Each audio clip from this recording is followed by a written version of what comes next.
మంగళవారం నాడు ప్రదక్షిణం చేస్తే సార్వభౌమత్వము. అయితే నేను ఇక్కడ మీకు ఒక మాట చెప్పవలసి ఉంటుంది. స్వయంగా భగవాన్ రమణులు చెప్పిన మాట. అరుణాచలంలో అరుణగిరికి ప్రదక్షిణానికి మంగళవారము శ్రేష్టము, చాలా మంచిది. మంగళవారం నాడు గిరి ప్రదక్షిణం చేస్తే ఎందుకో తెలుసా?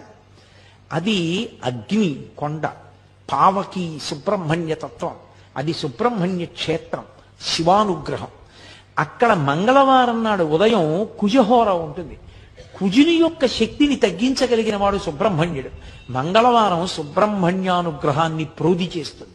సూరి నాగమ్మ గారు ప్రతి మంగళవారం గిరి ప్రదక్షిణానికి వెళ్ళేవారు.